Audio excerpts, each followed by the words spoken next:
कितने लोग इसमें पॉलिटी पढ़े हैं पहले से कुछ?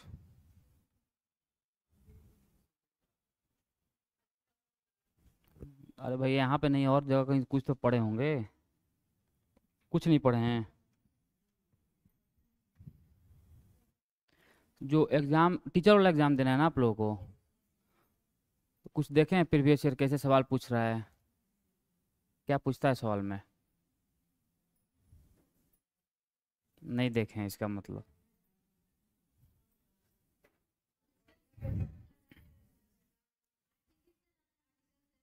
अरे वो तो पॉलिटी मार्टिकल तो पढ़ना ही है।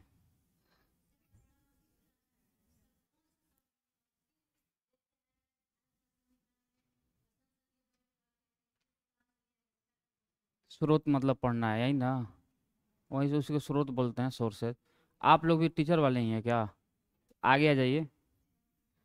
अच्छा, इसी के पास बैठे हैं। ठीक है। क्या? बैठ कर बताइए। अरे तो अब तो आएगा ना, मान लीजिए कि अब तो सब लोग टीचर फॉर्म डाल रहे हैं, तो क्वेश्चन लेवल तो बढ़ाएगा ही। अगर क्वेश्चन लेवल नहीं बढ़ाएगा तो सब लोग पास कर जाएंगे ना, फेल कौन करेगा? तो फेल भी तो करवाना है उसको। क्या? ये तो अपने दिमाग में बैठा हुआ है ना प्रिजुडाइज कि हाँ ऑप्शन डी सही हो, कैसे ऑप्शन डी सही होगा? ये भी तो हो सकता है सही।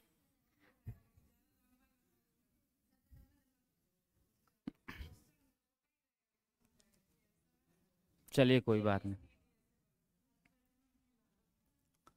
थोड़ा हम लोग आज सिलेबस के बारे में देखते हैं, ठीक है ना? हम लोग को क्या क्या इसमें पढ़ना है सिलेबस में, पॉलिटी में। देखिए, जो टीचर एग्जाम है, अब थोड़ा उसका लेवल बढ़ाते जा रहा है एग्जाम का। प्रत्येक, ऐसा नहीं कि मतलब 1 to 5 हो, चाहे 6 to 8 हो, 11 12 हो, 9 10 हो। क्योंकि लेवल बढ़ाएगा, क्योंकि अब लोगों की संख्या कंटिन्यू बढ़ती जा रही है उसमें। तब तो लेवल बढ़ाएगा ही, तो हम लोग उसी लेवल से थोड़ा बहुत पढ़ने का प्रयास करेंगे। जो यहाँ पे जो भी टॉपिक यहाँ पे शुरू होगी, जो समाप्त होगी, उसके बाद हम लोग उस पर कुछ क्वेश्चन करेंगे, ताकि ये पता किया जा सके कि मामला कहाँ तक सही जा रहा है या नहीं जा रहा है। अगर मामला सही जा रहा है तब तो ठीक है, नहीं जा रहा है तब भी ठीक है, सोचेंगे क्या कर रहे हैं फिर उसके बाद। ठीक है? देखिए, इसमें लिखते चलेंगे साथ साथ। हम लोग पहले पढ़ेंगे भारत का संवैधानिक विकास। भारत का संवैधानिक विकास। अच्छा, इसमें कोई इंग्लिश वाले भी हैं क्या? कोई तो होगा। अच्छा कोई बात नहीं। चलिए दूसरा, स्रोत पढ़ेंगे, भारतीय संविधान के स्रोत।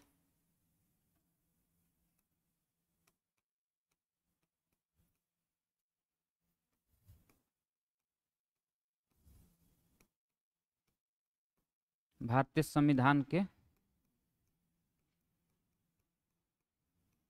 स्रोत देखेंगे। उसके बाद हम लोग देखेंगे संविधान, संविधान सभा। इसके बाद देखेंगे प्रियम्बल, प्रस्तावना, प्रस्तावना।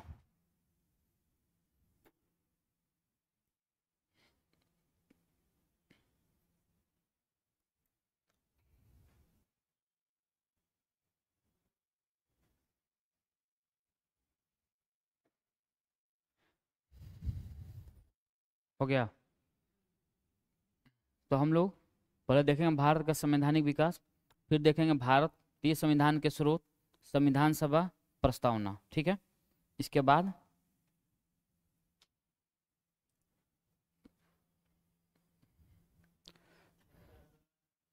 है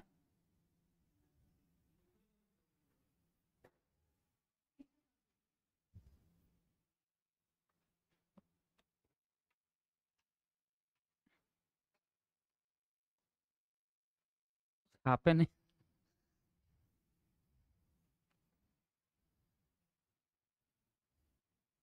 जल्दी जल्दी छापिए।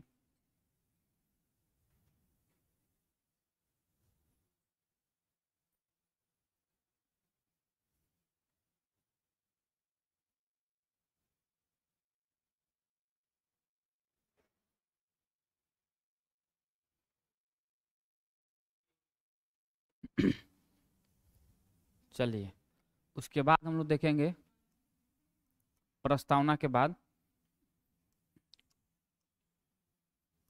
संघ एवं उसके राज्य क्षेत्र, संघ एवं उसके राज्य राज्य क्षेत्र। उसके बाद हम लोग देखेंगे नागरिकता। उसके बाद हम लोग देखेंगे मौलिक अधिकार, मौलिक अधिकार। इसके बाद हम लोग देखेंगे डीपीएसपी, राज्य के नीति निर्देशक तत्व, राज्य के नीति निर्देशक तत्व।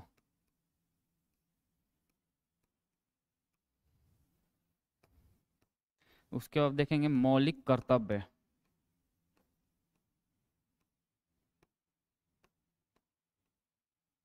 मौलिक कर्तव्य। लिखिए,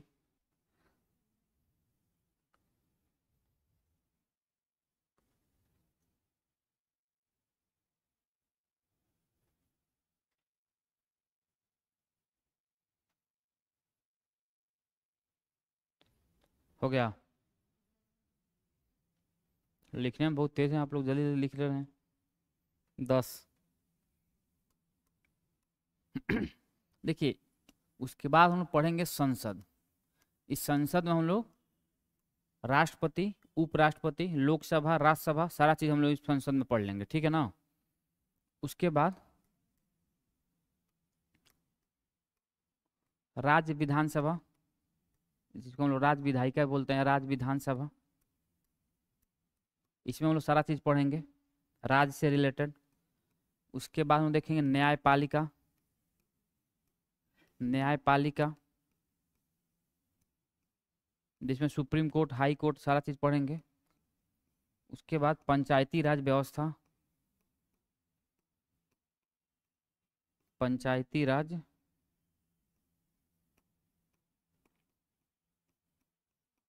व्यवस्था। उसके बाद हम लोग देखेंगे संसदीय समिति, संसदीय समिति।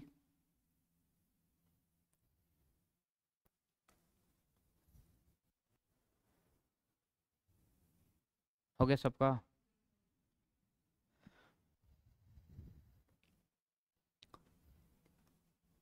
और भी कुछ छूट रहा है क्या? हाँ हाँ, संशोधन तो पढ़ेंगे ही, संशोधन तो उसी साथ साथ पढ़ेंगे, लेकिन लिख दे रहा हूँ अलग से संशोधन।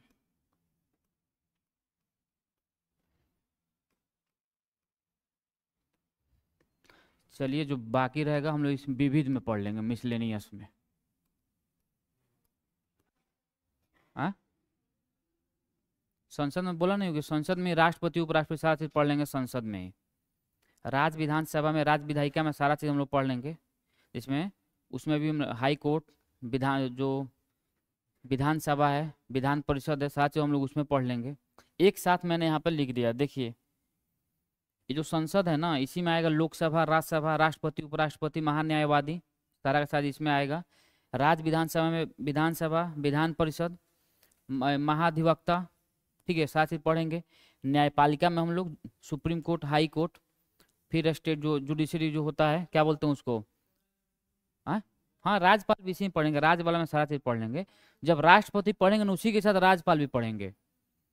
राष्ट्रपति और राज्यपाल एक साथ पढ़ेंगे दोनों, इसलिए कि जो काम राष्ट्रपति का केंद्र लेवल पर है, सेम काम स्टेट लेवल पर राज्यपाल का है। तो एक ही साथ हम लोग पढ़ लेंगे। बस अंतर ये रहेगा, केवल आर्टिकल्स का अंतर रहेगा, अनुच्छेद का अंतर रहेगा, इसके अलावा कोई अंतर नहीं रहेगा। कोई दिक्कत समझने में? उसका पंचायती राज व्यवस्था, ये बहुत इंपॉर्टेंट है, क्योंकि लगभग सारे एग्जाम में सवाल पूछता है पंचायती राज व्यवस्था से कि अच्छा, पंचायती राज व्यवस्था का मतलब होता क्या है? किसी को पता है कुछ? हाँ,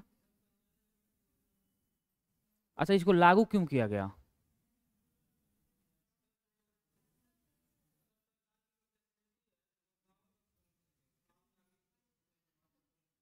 पंचायती राज व्यवस्था को लागू करने का सबसे बड़ा कारण ये था कि जो पावर है ना, पावर को डिसेंट्रलाइजेशन करने का, यानी पावर को विकेंद्रीकरण करने के लिए, यानी पूरा पावर किसी एक आदमी के हाथ में ना होकर पावर को हम लोग बांट दें। ठीक है ना। मान ली कि मैं अगर ग्रामीण लेवल पर मैं पूरा पावर मेरे हाथ में आ सकता है तो मैं नारकी हो सकता हूँ, मैं अपना फायदा केवल सोचूंगा। तो इसलिए पावर को बांटने के लिए पंचायती राज व्यवस्था को और महिलाओं की भागीदारी बढ़ाने के लिए, समाज के कमजोर वर्गों के लोगों की भागीदारी बढ़ाने के लिए ये सब पंचायती राज व्यवस्था को लाया गया। संसदीय समिति देखेंगे और इससे बीच में यहीं पे प्रस्तावना के बाद हम लोग यहीं पे अनुसूची पढ़ेंगे जो बहुत इंपॉर्टेंट है। अनुसूची जिसको हम लोग बोलते हैं शेड्यूल। कितना अनुसूची है? हाँ, टोटल अनुसूची हम लोग पढ़ेंगे 12 अनुसूची है। पहले 8 था, बाद में 4 जोड़े गए, 9, 10, 11, 12। ठीक है ना। जिसमें 10 में अभी वर्तमान में एंटीडिफिकेशन लॉ के बारे में बात कर रहा है, जो दल बदल वाले जो लोग हैं उसके बारे में बात कर रहा है। 11 में पंचायती राज व्यवस्था और 12 में नगर पालिका। ठीक है ना, उसके बारे में तो हम प्रस्तावना के तुरंत बाद यहाँ पे अनुसूची पढ़ लेंगे ताकि कोई दिक्कत ना हो वहाँ पे। देखिए पॉलिटी और भी बहुत सारा चीज़ है, लेकिन जो आप लोग के एग्जाम में जो लगातार सवाल पूछ रहा है, चाहे पूछने की चांस ज़्यादा है, उसको मैं पहले पढ़ा दूंगा। जब टाइम बचेगा तो उसको हम लास्ट में और देखेंगे चीज़ों को। कोई दिक्कत समझने में?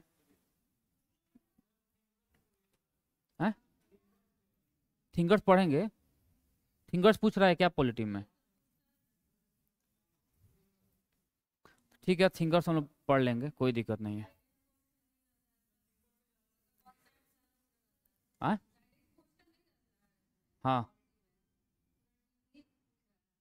हाँ, तो पूछेगा ही ना, टीचर बना रहा है, कैसे नहीं पूछेगा। आप लोग जाकर पढ़ाएंगे भी अगर मन हुआ तो बच्चों को। कितना तो टीचर जाकर सो जाता वहीं पे, चेयर पे लात फेंक कर। हाँ, तो अब सोना भी नहीं है। सोने के बाद आजकल ऐसे भी यूट्यूबर इतना ना पैदा हो गया है, सब लाकर देखिए मैम सो रही हैं, सर सो रहे हैं। सरकार ऐसे बहुत एक्टिव है अभी, है कि नहीं? तो सोना नहीं है ज़्यादा। सोना है तो जाकर उधर सोना है ताकि लोग देखें ना। हो गया इतना, सब लोग लिख लिए। आइए इसके बाद हम लोग थोड़ा शुरू करते हैं। देखिए विविध, हम लोग विविध में इसे लिख दिया हूँ कि जो टॉपिक छूट जाएगा बीच में उसको हम लोग विविध में लाकर पूरा कंप्लीट कर लेंगे। ठीक है, कोई दिक्कत ना हो। देखिए चीजें हैं पॉलिटी में। पॉलिटी में सबसे ज्यादा हम लोग को पढ़ना है संविधान के बारे में। जनरली हम लोग को संविधान के बारे में 80% 90% सवाल यहीं से पूछेगा। संविधान ही पढ़ना है हम लोग को लगभग। और संविधान में भी ज्यादा हम लोग को अनुच्छेद याद करना है। अब अनुच्छेद याद कैसे होगा? सबसे बड़ा बहुत अनुच्छेद है, लगभग 400 अनुच्छेद है मोटा मोटी। आपको पूरा याद कैसे होगा? तो पूरा याद करना भी नहीं है और किसी को याद रहता भी नहीं है।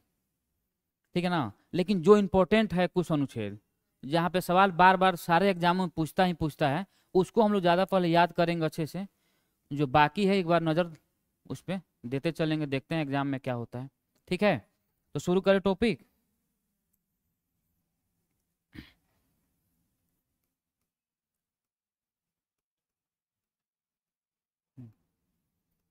भारत का संवैधानिक विकास। भारत का संवैधानिक विकास थोड़ा यहाँ पे समझना है, उसके बाद लिखना है। देखिए थोड़ा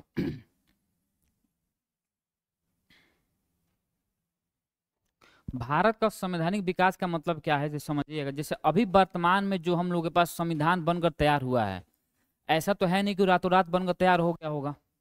ऐसा है क्या? ऐसा तो नहीं है। इसमें बहुत लंबा प्रोसेस लगा होगा। जैसे ऐसे भी अगर कोई बोले कि संविधान बनकर तैयार होने में कितना टाइम लगा, 2 वर्ष 11 माह, वो तब लगा जब पूरे विश्व में संविधान बनकर तैयार था। मतलब समझ में आ रहा है ना, 2 वर्ष 11 माह। लेकिन इसका प्रोसेस बहुत लंबा है। इसका प्रोसेस हम लोग पढ़ेंगे 1773 से। 1773 से हम लोग पढ़ेंगे और 1947 तक इतना चीज हम लोग पढ़ेंगे। इस बीच में बार बार एक्ट लाया गया। एक्ट लाने के पीछे कारण क्या है समझिएगा। जैसे समझिए यहाँ पे 1600 ईस्वी, थोड़ा समझेंगे। 1600 ईस्वी में ईस्ट इंडिया कंपनी की स्थापना हुई ना। 1600 ईस्वी में ईस्ट इंडिया कंपनी की स्थापना हुई और वह कंपनी पूरे विश्व में, खासकर भारत के बारे में हम लोग बात करेंगे, भारत में आकर अपना व्यापार करना उन्होंने शुरू किया। 1600 ईस्वी में व्यापार करना इन्होंने शुरू किया और 1600 ईस्वी के बाद भारत ने 2 युद्ध लड़े भी बीच में। कौन कौन? एक 1757 और 1764। 1757 और 1764 के 2 युद्ध हम लोग लड़े। 1757 में कौन सा युद्ध हुआ था? प्लासी का युद्ध हुआ था और बक्सर के युद्ध। यहाँ पे अब समझिएगा, थोड़ा इसका क्रोनोलॉजी समझना है हम लोग को। हम लोग अभी एक्ट पे नहीं आ रहे, मैं यहाँ पे बता रहा हूँ कि 1600 ईस्वी में ईस्ट इंडिया कंपनी की स्थापना हुई। पूछता है सवाल यहाँ पर कि ईस्ट इंडिया कंपनी की स्थापना हुई, उस टाइम वहां की महारानी कौन थी? महारानी एलिजाबेथ। अच्छा, अगर पूछेगा कि 1600 ईस्वी में ईस्ट इंडिया कंपनी की स्थापना, उसमें भारत में राजा कौन था? तो उस टाइम भारत में राजा था अकबर। कोई दिक्कत? तो भारत में राजा अगर पूछेगा, सवाल पूछा है 2 बार कि ईस्ट इंडिया कंपनी की स्थापना के समय भारत में राजा कौन था? उस टाइम मुगल साम्राज्य शासन कर रहा था भारत में, तो राजा कौन था? अकबर। और 1605 ईस्वी में, समझिएगा थोड़ा, 1605 ईस्वी में अकबर की मृत्यु हो गई। अकबर की मृत्यु हो गई और इसका बेटा जहांगीर शासक बना भारत का। तो इसके बाद जहांगीर शासक बना, जहांगीर शासक बना। अब समझेंगे, 1608 ईस्वी में, 1608 ईस्वी में अंग्रेजों ने अपनी फैक्ट्री स्थापित करने के लिए भारत में आए, एक किसी को भेजा, ठीक है ना, जिसको खान की उपाधि दिया गया, इंग्लिश खान की उपाधि दिया गया। मैम पढ़ाई होंगे हिस्ट्री आप लोगों को, हाँ, कैप्टन हॉकिंस को। ये आए 1608 ईस्वी में और एक पत्र लिखा गया था, पत्र लिखा गया अकबर के नाम से। लेकिन उस टाइम उन लोगों को पता ही नहीं था कि भारत में राजा चेंज हो गया है और वहां पे जहांगीर, अकबर की जगह पर जहांगीर राजा बना है। अकबर नाम से पत्र लिखा गया और जहांगीर को जैसे ही पत्र मिला तो भाई किसी को बेइज्जती होगी ना कि मैं हूं और राजा किसी और नाम से लिखा गया है पत्र। किसी भी कारणवश 1608 ईस्वी में वहां पे फैक्ट्री, सूरत में फैक्ट्री स्थापित नहीं हो पाई, ठीक है ना। ये प्रोसेस चलता रहा। देखिए उसके बाद लगभग 100 साल बाद, 100 साल क्या, लगभग 150 साल बाद 1757 ईस्वी में प्लासी का युद्ध हुआ और इस प्लासी के युद्ध में हम लोग को हार का सामना करना पड़ा। अंग्रेजों का कॉन्फिडेंस यहां से बढ़ना शुरू हुआ। अंग्रेजों को लग गया कि भाई अब भारत में केवल हम लोग एक व्यापारी के रूप में काम नहीं करेंगे, अब हम लोग भारत में जो आर्थिक है या जो राजनीतिक हस्तक्षेप हम लोग करना यहाँ पे शुरू करेंगे। और इसके मात्र 6-7 साल बाद ही फिर से बक्सर का युद्ध हो गया और यहाँ पर अंग्रेजों ने पूर्ण रूप से पूरा अधिकार कर लिया भारत पे। पूछता भी है कि भारत में पहला, मतलब अंग्रेजों का पहला अधिकार कब हुआ? अगर पूछेगा नहीं 57, अगर पूर्ण रूप से पूछ रहा है कि पूरी तरह से, तो बक्सर के युद्ध हो जाएगा। इसके बाद जैसे युद्ध हम लोग हारे, बक्सर के युद्ध जैसे हम लोग हारे, यहाँ पर दोनों में हम लोग हार का सामना करना पड़ा, करे ना हम लोग हार का सामना। इसके बाद अंग्रेजों ने क्या किया कि एक रूल रेगुलेशन बनाने के लिए, क्योंकि कंपनी तो काम कर रही है यहाँ पे, अब कंपनी को सुचारू रूप से चलाने के लिए, कि भाई पहले क्या होता था कि जो भी ईस्ट इंडिया कंपनी में ऑफिसर्स बन के लोग आते थे यहाँ पर, तो जितना प्रॉफिट ईस्ट इंडिया कंपनी को होती थी उससे ज्यादा प्रॉफिट वो जो ऑफिसर्स बन के आते थे उनको हो जाता था, ठीक है ना। तो देखा गया कि भाई तो अपने मनमाने ढंग से सारे लोग अपना काम कर रहे हैं यहाँ पे, तो मनमाने ढंग से रोकने के लिए अंग्रेजों ने क्या किया कि एक संविधान बनाने का प्रक्रिया शुरू किया। संविधान का मतलब यहाँ पे रूल्स है, नियम कानून, कि अब बोला गया कि जो रूल्स बना है, जो नियम कानून बना है, अब इसी के अनुसार ईस्ट इंडिया कंपनी अपना काम करेगी। जो जो रूल्स इसमें दिया गया है इसी के अनुसार अब ईस्ट इंडिया कंपनी काम करेगी। अब मनमाने ढंग से लोग अपना काम नहीं करेंगे। यानी सवाल पूछता है कि किस एक्ट के द्वारा ईस्ट इंडिया कंपनी को एक लिखित संविधान प्रस्तुत किया गया? तो 1773 के रेगुलेटिंग एक्ट के द्वारा। इसीलिए इसका नाम रेगुलेटिंग एक्ट रखा गया है कि कंपनी को रेगुलेट कैसे किया जाए। कोई दिक्कत समझने में? यहां तक समझ में आ रही है सबको? ये प्रोसेस सब समझ में आ रहा है ना? ये याद हो जाना हो, इसको ध्यान देना है, ये वाला ये तो माहौल बनाया जा रहा है माहौल समझ रहे हैं ना? माहौल का मतलब होता है कि बस बताना कि मुझे आता है, मुझे हिस्ट्री भी आता है। ऐसे मैम आप लोग पढ़ा रही हैं तो अच्छा ही अच्छा पढ़ाती हैं ना वो, समझ में आता है? नहीं आता है? हैं? नहीं नहीं, मुझे नहीं आता है। नहीं भाई, मुझे मुझे हिस्ट्री नहीं आता है। बहुत अच्छा पढ़ाती हैं वो, बहुत अच्छा पढ़ाती हैं। अरे भाई सुनिए, मिस्टेक का मतलब क्या होता है, ये दिमाग है ना, ये इसमें थोड़ा लोड थोड़े है, मेमोरी के एकदम डाल दिया गया एकदम, वहां पर शुरू हो गया अपना।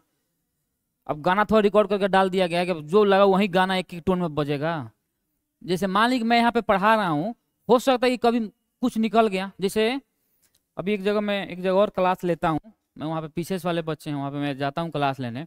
तो मैं पढ़ा रहा था इकोनॉमिक्स में, पढ़ा रहा था वहाँ पे, और मैं बोल रहा था, मन ईयर में सही बोल रहा था और मैं लिख दिया गलत। जैसे मैं बोल रहा था कि 1994 में, 1994 में सर्विस मान लीजिए कोई भी एक्ट लाया गया, और मैंने बोल दिया 1986 लिख दिया, क्या पता कैसे बोला 94 लिख दिया 86। इसमें गलती किसकी है? किसी की नहीं है। मैं तो नहीं मानता हूँ अपनी गलती समझ रहे ना? तो 86 मैंने सही ये है, 94 में बोल रहा था बच्चों से, मैं लिख दिया बोर्ड पे 86। अब बच्चे होशियार भी हैं, वही लिख दिए जो मैं लिखा हूँ। अगले दिन एक लड़का बोला कि सर, कि मतलब बोला कि सर हम लोग में गलती है, ये नहीं बोला कि आप में गलती, वही में मारा टांग कर मैं, कि भाई 86 आपने बोला 94 और लिख दिए थे आप 86। हम बोला हाँ तो ठीक है, क्या दिक्कत है इसमें, ये होता है। अब उतना से पूरा जज नहीं कर लेना है किसी को, एक आध अगर निकल जाता है ना। ये प्रोसेस समझ रहे हैं सारा चीज? फिर समझिएगा मैं क्या बोल रहा हूँ। हम लोग को पूरा फोकस यहाँ पर रखना है, यहाँ पर रखना है। क्योंकि जब 1600 ईस्वी में ईस्ट इंडिया कंपनी की स्थापना हुई, तो कंपनी की स्थापना क्यों हुई 1600? व्यापार करने के लिए, सिंपल व्यापारिक रूप में भारत में लोग आए थे ना। लेकिन नहीं होता है कि व्यापारिक रूप में आए और तबाह करके गए इधर से। लोग गांव में कहता है ना कि भाई किसी का धन खाना है तो बेटा बन के खाओ, बाप बनो तो दिक्कत हो जाएगी। लेकिन वो सब बाप का, वो सब दादा बन गया हम लोगों का, ठीक है ना? तो सारा प्रोसेस है। अब हम लोग को शुरू करना है यहाँ से, एक्ट के द्वारा हम लोग को शुरू करना है। प्रोसेस क्या है? ये दो महत्वपूर्ण चीजें हैं यहाँ पे, 1757 प्लासी का युद्ध और 1764 बक्सर का युद्ध। दोनों युद्ध अगर हम लोग इनकेस मान लेते हैं कि अगर इनकेस हम लोग जीत गए रहते हैं, इसमें से बक्सर वाला युद्ध जीत गए रहते हैं या प्लासी वाला युद्ध जीत गए रहते, हो सकता था उस टाइम सिचुएशन कुछ अलग हो जाती, हो सकता था। अब जब नहीं हुआ है तो हम लोग वही सोचेंगे कि हो सकता था। अच्छा एक और, इसके साल 100 साल बाद 1857 का विद्रोह भी हुआ। अगर यहाँ पर भी हम लोग जीत गए रहते तभी हो सकता है कि भारत उस टाइम आजाद हो जाता 57 में ही। मैं सोचना तो कुछ भी जा सकता है ना, लेकिन ऐसा हुआ नहीं ना। देखिएगा जब भी विद्रोह होगा इसमें भी, अच्छा इसके हारने के पीछे कारण क्या था? 57 हारने के पीछे सबसे बड़ा कारण ये था कि जो इलाइट फैमिली के लोग थे, जो पढ़े लिखे लोग, क्योंकि जब भी समाज में कुछ हुआ है पढ़े लिखे लोग ही बैकफुट पर गए हैं। क्योंकि जो अनपढ़ लोग हैं वो तो पहुंच जाएंगे, लाठी लोठा लेकर जो मिल गया उन लोग पहुंच जाएंगे। अभी भी आज नेता आ गया, प्रधान मान लीजिए कोई आ गया पटना में गांधी मैदान में, तो देखिएगा जो पढ़े लिखे लोग वो नहीं जाते हैं वहां पे। वो ऐसे लोग जाएंगे जो समाज के थोड़ा गरीब टाइप के लोग हैं, जिनको 500-1000 रुपया मिल रहा है, वो लोग जाकर दिन भर अपना वहां पे खड़े हो रहे हैं। वही हाल यहाँ पर भी था। जब क्योंकि जो बड़े बड़े जो जमींदार थे वो तो अंग्रेजों से प्रॉफिट उनको मिल रहा था, अंग्रेज उनको तबाह नहीं करते थे, आराम से उन्होंने भाई चलो ठीक है कोई बात नहीं, टैक्स देते रहो अपना एंजॉय करो। जो पढ़े लिखे लोग हैं वो लोग भी अपना साइड लाइन रहते थे। भाई जब पूरा साउथ खाली ही रह गया, साउथ में लोग आए ही नहीं, साउथ समझ रहे हैं ना, मतलब उधर, हाँ साउथ पूरा खाली हो गया। तो जब साउथ खाली रह गया, भारत में भी जो नॉर्थ ईस्ट है उसमें बहुत सारे राज्य नहीं सपोर्ट कर पाए इस विद्रोह को। तो इतना लोगों को तो ऐसे अंग्रेज कुचल देंगे ना कभी भी, है कि नहीं? अब शुरू करते हैं हम लोग अपना रियल कहानी। मिटाऊं इसको?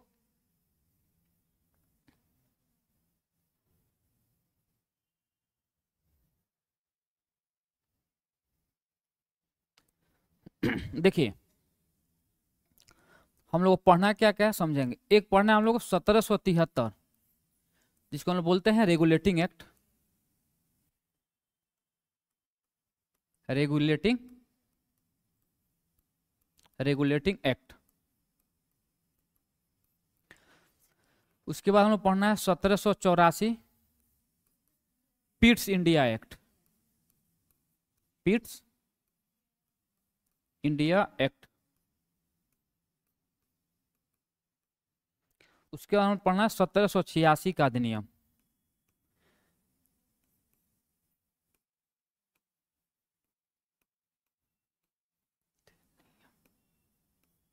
अधिनियम, ठीक है ना।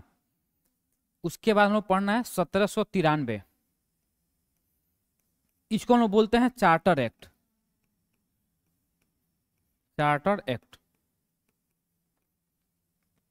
इसको लिखते चलेंगे सभी लोग।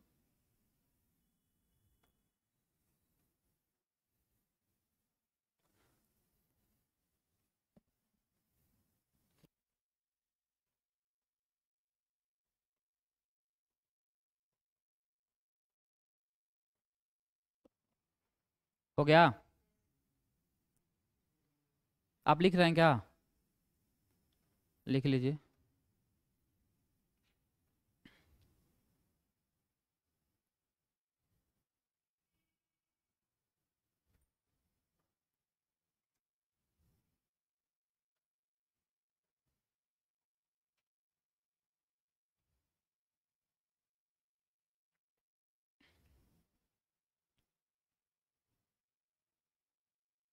आगे करूं?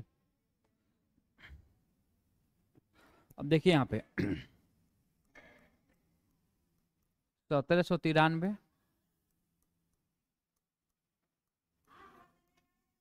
चार्टर एक्ट,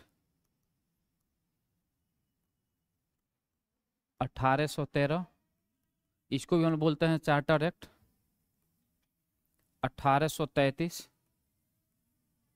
इसको भी बोलते हैं हम लोग चार्टर एक्ट, 1853 इसको भी हम लोग बोलते हैं चार्टर एक्ट।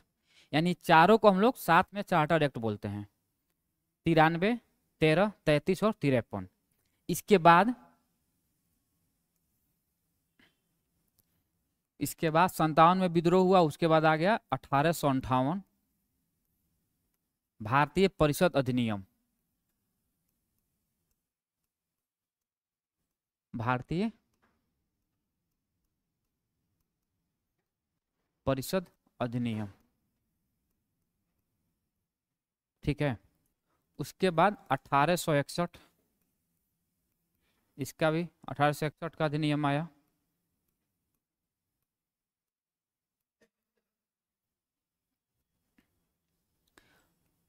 उसके बाद हम लोग यहाँ पे देखेंगे 1909 भारतीय शासन अधिनियम। भारतीय शासन अधिनियम। उसके बाद 1919 ये भी है भारतीय शासन अधिनियम।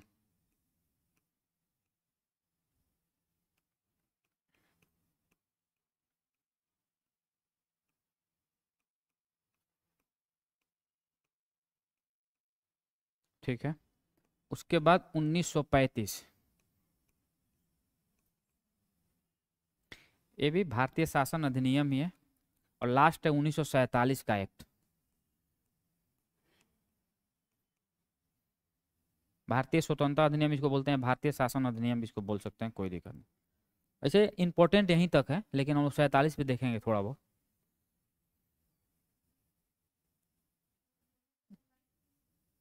हाँ, 47 भारतीय शासन अधिनियम बोल सकते हैं, या कहेंगे इसको भारतीय स्वतंत्रता अधिनियम भी बोला जाता है, कोई दिक्कत नहीं है उसको।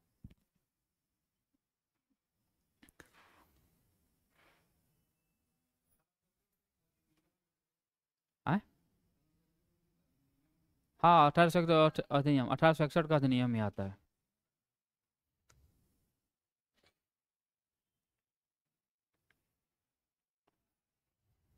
हो गया? हम लोग को इतना अधिनियम सारा चीज पढ़ना है।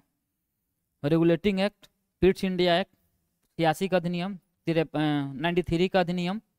उसके बाद हम लोग को पढ़ना है वही 93 वाला फिर यहाँ से मैं रिपीट कर दिया हूँ, लेकिन आप अलग लिख सकते हैं 93 का। इसे ये चारों को हम लोग साथ में चार्टर एक्ट बोलते हैं। इसमें रीजनिंग लगाएंगे अगर तो देखिए इसमें 20-20 साल का गैप दिख रहा है, ठीक है ना, 20-20 साल का इसमें गैप है। तो 93, 13, 33 और 53। 53 में ये था ही एक, लेकिन फिर क्या हुआ कि तुरंत 4 साल बाद एक विद्रोह हो गया, 1857 का विद्रोह। 1857 के विद्रोह के बाद मामला चेंज हो गया और 1858 में जो अधिनियम लाया गया, इस टाइम बहुत सारा चीज इसमें चेंज किया गया। 1858 का अधिनियम में बहुत सारा चीज को यहाँ पे चेंज कर दिया गया। फिर 1861 का अधिनियम, 1909 का अधिनियम, 1919 और 1935 का अधिनियम। इतना हम लोग का अधिनियम पढ़ना है। इस अधिनियम से लगभग एक आध दो सवाल आता ही आता है प्रत्येक एग्जाम में, ठीक है ना, इसलिए हम लोग पहले इसको देखेंगे। शुरू करेंगे हम कौन सा, 1773 का रेगुलेटिंग एक्ट।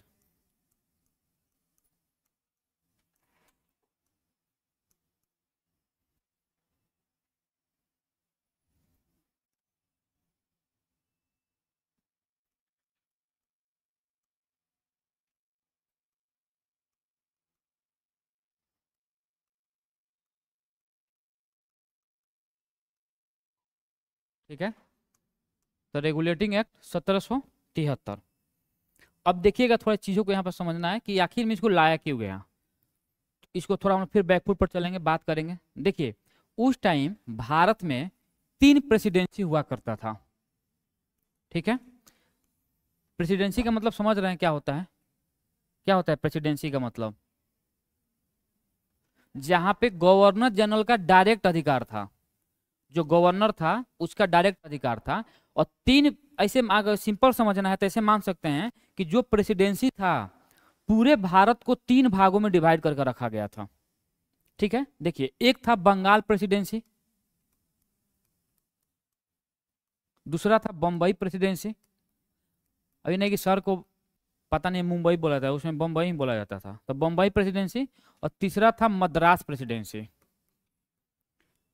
मद्रास प्रेसिडेंसी। ये तीनों प्रेसिडेंसी में भारत, देखिए बंगाल वाला जो प्रेसिडेंसी था, अभी वर्तमान में जो उड़ीसा है, बिहार है, बंगाल है, ये वाला पूरा एरिया बंगाल का अधीन था। बम्बई प्रेसिडेंसी में जो बीच वाला एरिया था वो सारे के सारे मुंबई के अंतर्गत थे। और जो पूरा साउथ है वो पूरा का पूरा मद्रास का अधीन था। और तीनों जगह अपना एक एक गवर्नर होता था, तीनों जगह अपना एक एक गवर्नर होता था। तो जब रेगुलेटिंग एक्ट लाया गया, जब रेगुलेटिंग एक्ट लाया गया तो इसमें बोला गया था कि जो बंगाल का गवर्नर है, जो बंगाल का गवर्नर है, इसका नाम चेंज किया गया और इसका नाम चेंज करके रख दिया गया बंगाल का गवर्नर जनरल। कोई दिक्कत समझने में? 2-3 प्रेसिडेंसी था उसमें जो बंगाल, अच्छा अब यहाँ पे सवाल आएगा सर आखिर बंगाल को टारगेट क्यों किया गया? बंगाल को टारगेट इसलिए किया गया कि उस टाइम जो बंगाल वाला एरिया था वो बहुत ही संपन्न एक प्रकार से था, वो संपन्न एरिया था। तो पूरा फोकस अंग्रेजों का बंगाल पे ही था, ठीक है ना। तो यहीं से पूरा रेगुलेट होता था। तो बोला गया क्या कि जो बंगाल के गवर्नर हैं उनको आज से हम लोग क्या बोलेंगे, बंगाल के गवर्नर जनरल। और बंगाल के गवर्नर जनरल के रूप में पहली बार जो उनको लिया गया वारेन हेस्टिंग्स को, वारेन। तो सवाल पूछता है कि बंगाल के प्रथम गवर्नर जनरल कौन थे? तो वारेन हेस्टिंग्स थे, ठीक है। अब समझिएगा यहाँ पे, और इस बंगाल के गवर्नर जनरल की सहायता के लिए, क्योंकि लिखित संविधान दिया गया ईस्ट इंडिया कंपनी को, एक लिखित संविधान पेश किया गया और लिखित संविधान के अंतर्गत यह बोला गया कि जो भी अब कंपनी काम करेगी वो सारे के सारे जो रूल एंड रेगुलेशन दिया गया है, रूल रेगुलेशन, इसी के अंतर्गत सारा कंपनी काम करेगी। अब अपने मन से कोई भी काम कोई नहीं करेगा। तो जो रूल रेगुलेशन दिया गया था तो उसी के अंतर्गत ये बताया गया कि जो गवर्नर जनरल है ये अकेले तो काम नहीं कर पाएगा, तो इसके सहायता के लिए एक परिषद का निर्माण किया गया, इसके सहायता के लिए एक परिषद का निर्माण किया गया। और इस परिषद में टोटल 4 सदस्य को रखे गए। तो 4 ही हो गया, एक खुद गवर्नर जनरल हो गया। तो टोटल कितना हो गया? 4+1 ऐसे बोलते हैं, 4+1 या 5 बोले जाए, 4+1 बोलिए। और ये इसमें प्रावधान दिया गया कि अगर कोई भी अब सहमति होगी तो वोटिंग के द्वारा ही की जाएगी। कोई दिक्कत? जैसे मान लीजिए 5 लोग हो गए तो 5 लोग यहाँ पर हो गए हैं, तो अगर मानिए कोई कुछ भी वोट लाना है चाहे कुछ भी करना है, तो जिधर से 3 लोग ज्यादा होगा उसको उनकी जीत होगी। लेकिन एक कंडीशन दिया गया, ऐसे तो होगा तो परिषद में गवर्नर जनरल अकेले पड़ जाएगा, और हो सकता है कि इसमें चारों लोग एक साथ मिल जाएंगे। तो बोला गया कि भाई जिधर गवर्नर जनरल होगा उसी की जीत मानी जाएगी, सिंपल। यानी अब जो कुछ भी रिजल्ट निकलेगा बहुमत के आधार पर निकलेगा, इस एक्ट के द्वारा बोला गया।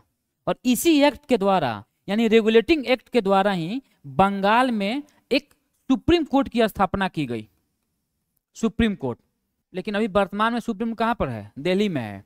लेकिन उस टाइम बंगाल में एक सुप्रीम कोर्ट की स्थापना की गई थी, बंगाल यानी कलकत्ता में सुप्रीम कोर्ट की स्थापना की गई। पूछता है कि कलकत्ता में सुप्रीम कोर्ट की स्थापना किस अधिनियम के द्वारा किया गया? तो 1773 का रेगुलेटिंग एक्ट के द्वारा। अगर पूछेगा कब किया गया तो 1774 ईस्वी में। अगर एक्ट पूछेगा ईयर तो 73 होगा। अगर पूछेगा किस साल किया गया तो 1774 ईस्वी में। और इसमें सुप्रीम कोर्ट में जो प्रथम चीफ जस्टिस बने उनका नाम था एलिजा इम्पे। क्या नाम था? Elijah Impey. और एक सीजीआई थे और प्लस में 3 अन्य जजों की नियुक्ति की गई। इसमें चीजें समझ में आ रही है? जिसको नहीं आ रही बोलना है कि जो मैं बता रहा हूं। यहां तक किसी को डाउट हो तो बोल लीजिए, फिर मैं बताऊंगा। सबको समझ में आ रही है? ठीक है, तो मैं पूछूंगा भी, उसके बाद पता चलेगा ही।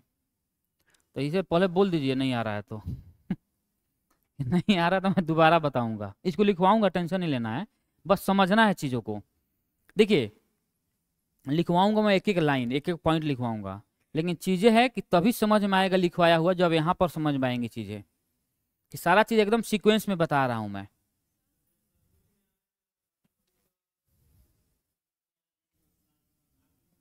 हाँ नहीं नहीं नहीं नहीं, वो नहीं है, 3 ही था। एक मुख्य न्यायाधीश, 3 अन्य न्यायाधीशों की नियुक्ति की गई थी। 7 कहाँ पढ़ लिए हैं आप? हाँ कहाँ? हाँ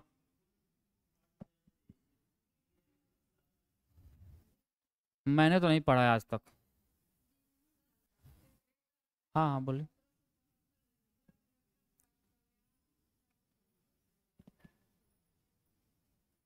बैठ के बोलिए, बैठ के, खड़ा नहीं होना है।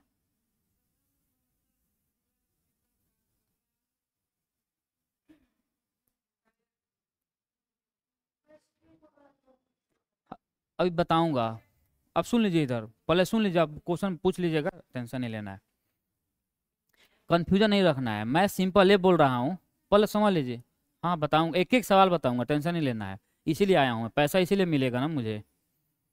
तो पैसा नहीं मिलेगा तब नहीं पढ़ाऊंगा अपने मन से। देखिए इधर रेगुलेटिंग एक्ट, पहले समझिएगा मैं क्या बताना चाह रहा हूँ। मैं ये बताना चाह रहा हूँ सिंपल कि इसके पीछे लाने के पीछे कारण क्या था। ये जो आप पूछ रही हैं ना वो हिस्ट्री का सवाल है, मैं समझ गया आप क्या पूछना चाह रही हैं। अरे पॉलिटी हिस्ट्री, शुरुआत का जो 1772 वाला मामला है ना हिस्ट्री में ही आता है, लेकिन पूछ लीजिएगा मैं बता दूंगा आंसर उसका। आपको किसी भी सब्जेक्ट में दिक्कत हो, history, geography, polity, economics, physics, chemistry, bio, किसी में भी दिक्कत होगा तो उसके लिए टेंशन मुक्त होना। इधर समझना है पहले कि 1773 का एक्ट लाने के पीछे कारण क्या था। हाँ ये था कि इससे पहले कंपनी काम कर रही थी, भारत में कंपनी व्यापार कर रही थी। तो जो कंपनी भारत में व्यापार कर रही थी तो ये अपने मनमाने ढंग से लोग व्यापार कर रहे थे। यानी ये देखा गया बहुत बार क्या कि जो लोग भी कंपनी की तरफ से ऑफिसर्स बन के भारत में आ रहे हैं, जितना प्रॉफिट कंपनी को होनी चाहिए उससे ज्यादा प्रॉफिट वो इंडिविजुअल कमा ले रहा है, अधिकारी कमा ले रहा है। तो बोला गया कि अगर वो लोगों को ज्यादा प्रॉफिट होगा तो फिर कंपनी चलाने का मतलब क्या है? पहला कारण। दूसरा कारण, 2 युद्ध हम लोग हार गए बीच में, भारत 2 युद्ध हारा, उस अंग्रेजों का कॉन्फिडेंस बढ़ा हुआ था। अब अंग्रेज केवल व्यापारी के रूप में भारत में रहना नहीं चाह रहे थे। अब अंग्रेज ये चाह रहे थे कि मैं केवल व्यापारी के रूप में न रहकर भारत के आर्थिक या राजनीतिक थोड़ा बहुत हस्तक्षेप करना मैं शुरू करूं। इसीलिए कि अंग्रेजों ने क्या किया, एक अधिनियम बनाया, एक एक्ट लाया 1773 में। इसीलिए इसका नाम रखा गया रेगुलेटिंग एक्ट। रेगुलेटिंग का मतलब होता है मतलब संचालन करना चीजों का। और इसमें कुछ प्रावधान लाए गए, इसमें कुछ प्रावधान लाए गए। उसी प्रावधान के बारे में यहाँ पे मैं बात कर रहा हूं कि उस टाइम जो भारत में 3 प्रेसिडेंसी था, पूरा फोकस अंग्रेजों का इस पे था, बंगाल पे था। और ये तीनों प्रेसिडेंसी में अपना एक एक गवर्नर होता था। तो बोला गया कि जो बंगाल के गवर्नर हैं उन्हीं का नाम, बस नाम चेंज किया गया है, गवर्नर से गवर्नर जनरल कर दिया गया, सिंपल। और बंगाल के प्रथम गवर्नर जनरल के रूप में वारेन हेस्टिंग्स की नियुक्ति की गई। अब दूसरा बात, इसमें यह भी प्रावधान लाया गया कि अब जो भी कुछ भी चीजें डिसीजन लेना होगा, अब बहुमत के आधार पर डिसीजन होगी। बहुमत का मतलब ये होता है कि अब अपने मन से नहीं, क्योंकि अगर ऐसा होगा तो हो सकता है कि जो वारेन हेस्टिंग्स है, जो गवर्नर जनरल कोई भी बनेगा, वो अपना मनमानी ढंग से लगेगा काम करने।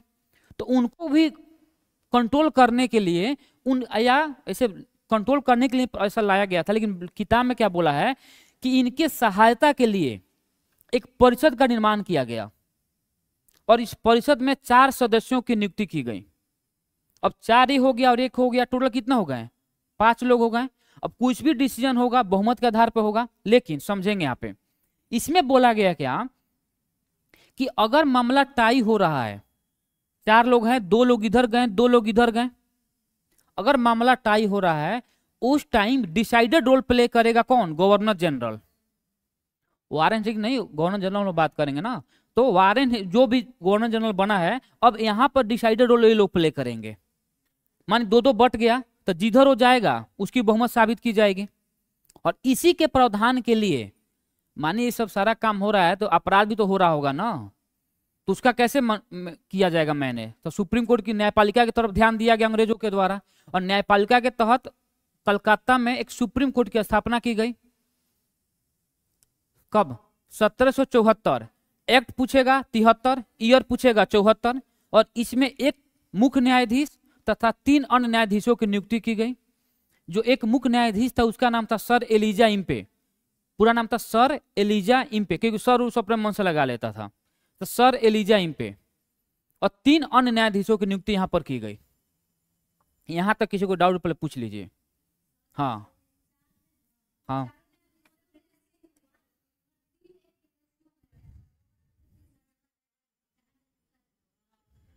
हाँ, बैठ के पूछना है, खड़ा नहीं होना है। हाँ हाँ।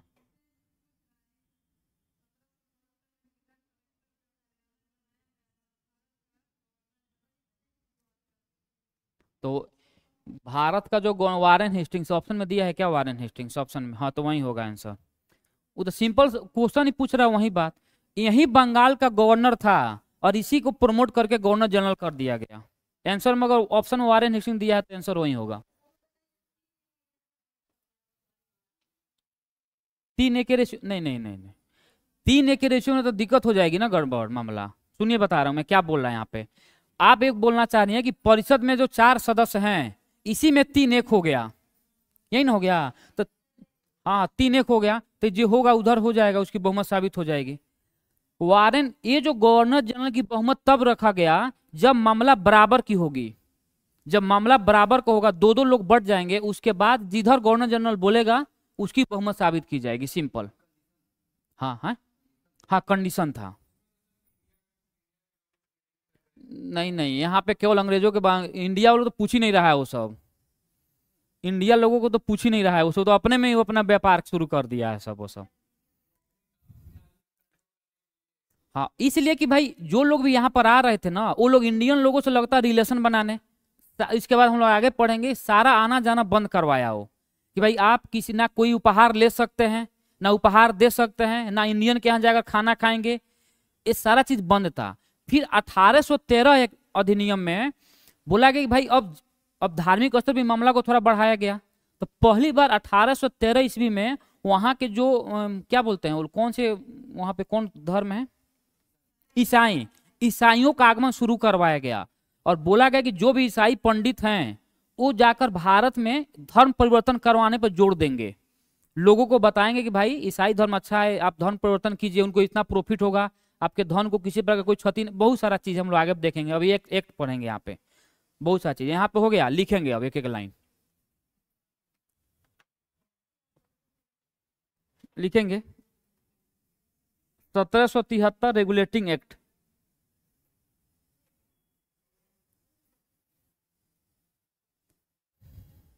वहीं वहीं लिखना रेगुलेटिंग एक्ट, 1773 का रेगुलेटिंग एक्ट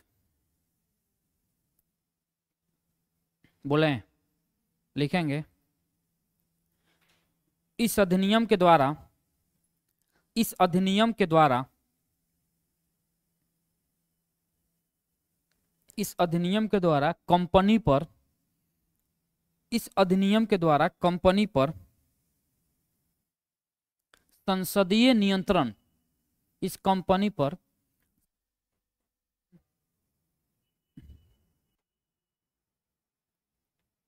की स्थापना की प्रावधान।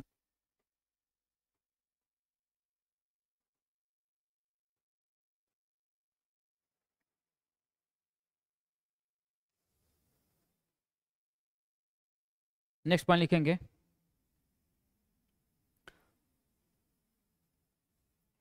इसके द्वारा, इसके द्वारा, इसके द्वारा बंगाल के गवर्नर को, इसके द्वारा बंगाल के गवर्नर को, इसके द्वारा बंगाल के गवर्नर को गवर्नर जनरल कहा गया। इसके द्वारा बंगाल के गवर्नर को गवर्नर जनरल कहा गया।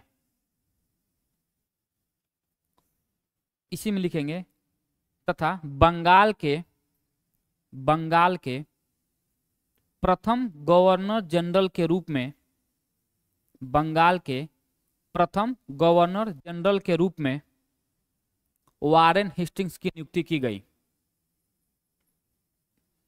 वारेन हेस्टिंग्स की नियुक्ति की गई।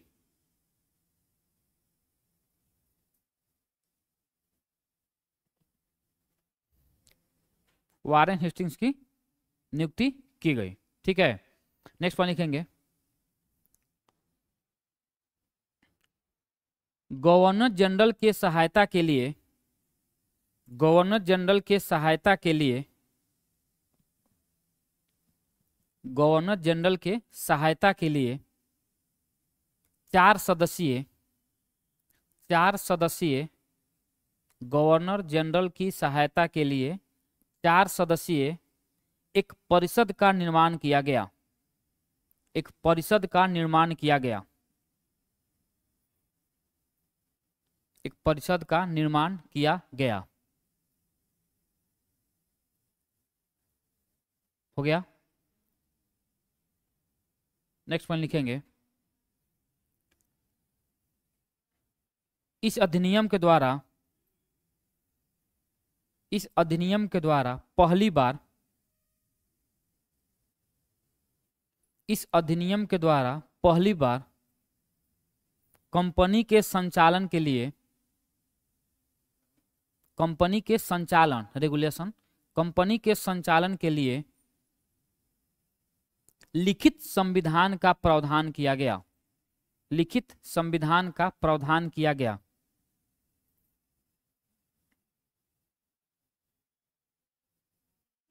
संविधान अंडरलाइन करेंगे, लिखित संविधान को प्रावधान किया गया। आगे लिखेंगे इस अधिनियम के द्वारा 1774 ईस्वी में, फास्ट तो नहीं हो रहा है ना, अच्छा थोड़ा फास्ट और आराम करना है। इस अधिनियम, अब नेक्स्ट पॉइंट लिखेंगे इस अधिनियम के द्वारा 1774 ईस्वी में, इस अधिनियम के द्वारा 1774 ईस्वी में कलकत्ता में एक सुप्रीम कोर्ट की स्थापना की गई। कलकत्ता में एक सुप्रीम कोर्ट की स्थापना की गई।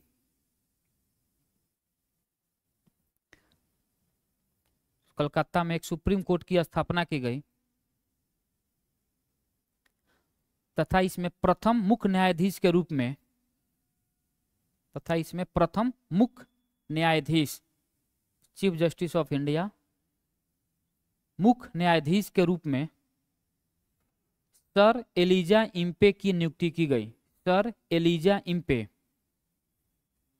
सर एलिजा इम्पे, इम्पे ऐसे लिखा हूं किधर, कहीं इधर, एलिजा इम्पे, इधर तो लिखा हूं एलिजा इम्पे, इम्पे, हाँ। 1774 ईस्वी में कलकत्ता में सुप्रीम कोर्ट की स्थापना की गई तथा प्रथम मुख्य न्यायाधीश के रूप में सर एलिजा इम्पे की नियुक्ति की गई। सर एलिजा इम्पे की नियुक्ति की गई। और स्लो बोलें क्या? कोई टेंशन नहीं है, स्लो बोलूंगा मैं। मुझे कौन सा भागना है कहीं।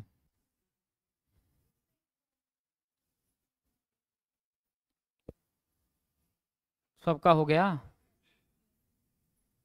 लग नहीं रहा है कि छूट रहा है, किसी किसी का लग रहा है। आपका भी छूटा है क्या? हो गया। इधर किसी में आप लोग लिख ही लेते हैं, होशियार आदमी भी है ना।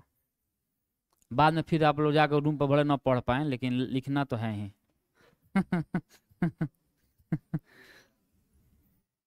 इधर किसी का छूटा है क्या? इधर आप लोगों में?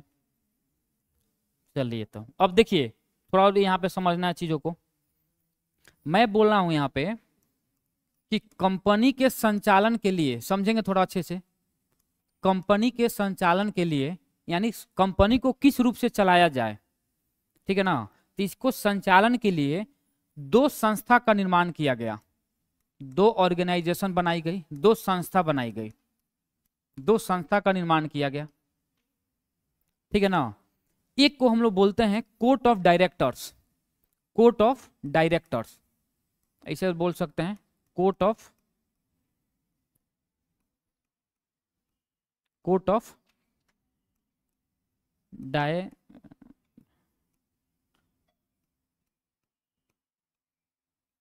डायरेक्टर्स। और दूसरा था कोर्ट ऑफ प्रोप्राइटर्स, जिसको हम बोलते हैं निवेशकों की समूह, निवेशक के समूह। अब समझेंगे थोड़ा यहां पर चीजों को। बोला है कि कंपनी को किस प्रकार रेगुलेट किया जाएगा। इस कंपनी को रेगुलेट करने के लिए दो संस्था का निर्माण किया गया। एक को बोला गया कोर्ट ऑफ डायरेक्टर्स और एक को बोला गया कोर्ट ऑफ प्रोप्राइटर्स। ये जो कोर्ट ऑफ डायरेक्टर्स थे, इसमें टोटल 24 सदस्यों की नियुक्ति की गई। 24 सदस्यों की नियुक्ति की गई।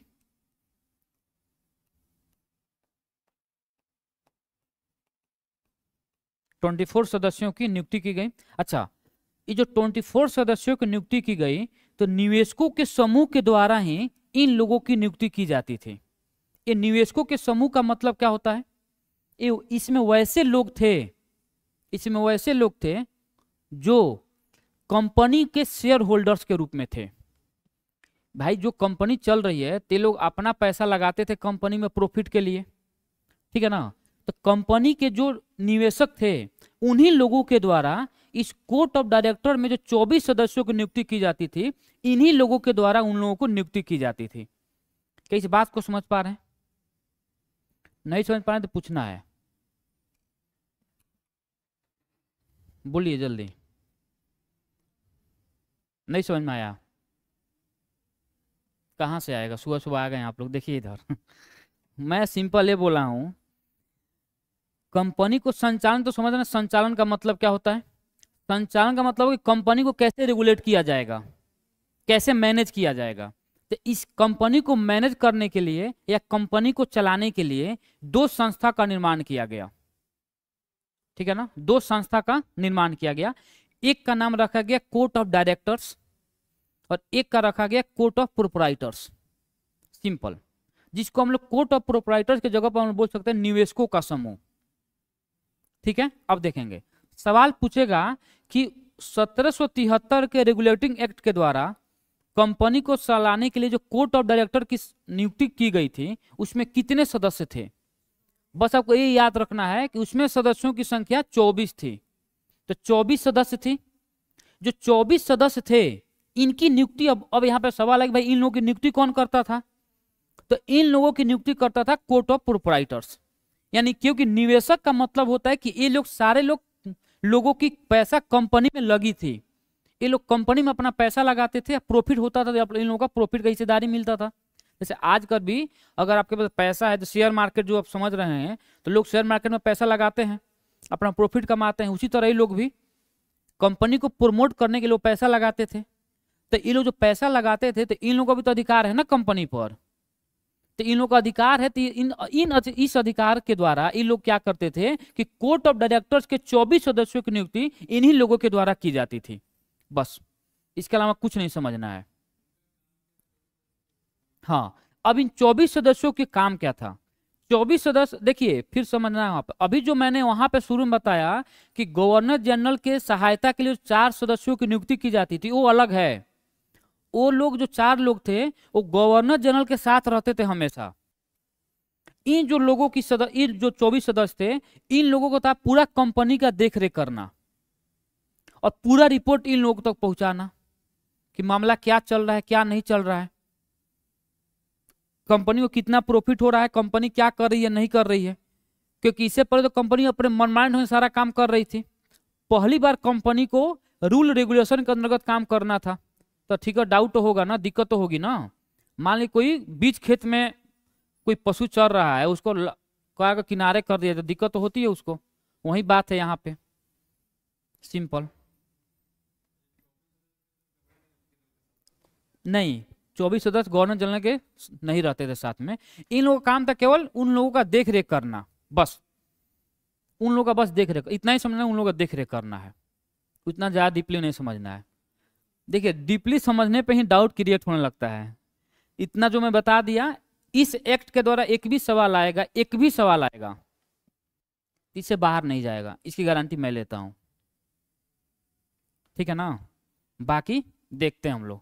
चलिए, यहां तक किसी को डाउट है तो बोल के लिखवाऊं या इतना अब लिख लेंगे काम चल जाएगा? तो लिख लीजिए आप लोग। टाइम कितना हो गया? कब तक क्लास रहती है? 10:30 तक?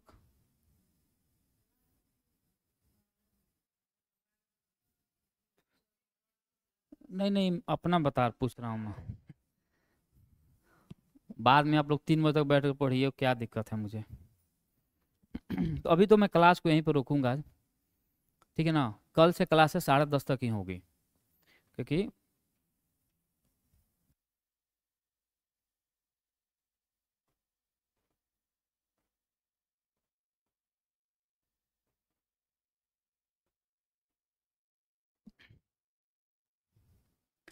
मुझे उम्मीद है कि चीज़ें आप लोगों को समझ में आई होगी। अगर नहीं आई होगी तो फिर हम लोग पढ़ेंगे कल। शिकायत नहीं करना है, करेंगे भी तो क्या फर्क पड़ता है, लेकिन फिर भी ठीक है।